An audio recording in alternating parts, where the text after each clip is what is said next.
தருமபுரி மாவட்டம் கொங்கரப்பட்டி அருகே வனப்பகுதியில் அழுகிய நிலையில் கண்டெடுக்கப்பட்ட ஆண் சடலம் யானை தந்தம் கடத்தல் வழக்கில் விசாரிக்கப்பட்ட செந்திலாக இருக்கலாம் என்ற சந்தேகத்தின் பேரில் வனத்துறையினர் செந்தில் உறவினர்களை அடையாளம் காட்டுவதற்காக அழைத்துள்ளனர்.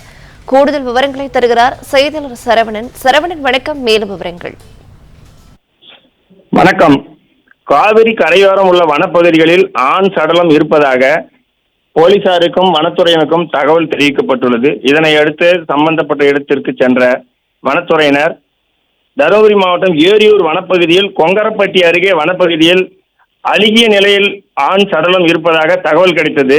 இந்த நிலையில் யானை கடந்த மார்ச் மாதம் துப்பாக்கியால் சுட்டு தந்தங்களை கடத்திய வழக்கில் முக்கிய குற்றவாளியான விசாரணைக்கு அழைத்துச் செல்லப்பட்ட கொக்கரப்பட்டியைச் சேர்ந்த செந்தில் வனத்துறை கட்டுப்பாட்டில் இருந்து கடந்த 18ஆம் தேதி தப்பிச் சென்றுள்ளார். அந்த வனப்பகுதியில் 10 கிலோமீட்டர் தூரத்தில் ஆண் சடலம் இருப்பதாக தகவல் தெரிந்தது.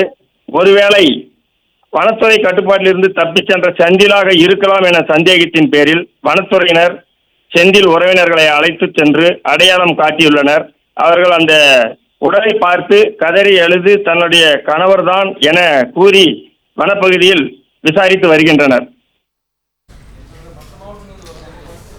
விவரங்களை வழங்கியமைக்கு நன்றி சரவணன். பிளே ஸ்டோர் மற்றும் ஆப் ஸ்டோரில் இருந்து பாலிமர் செயலியை QR கோடு மூலம் பதிவிறக்கம் செய்யுங்கள். செய்திகளை உடனுக்குடன் பெறுங்கள்.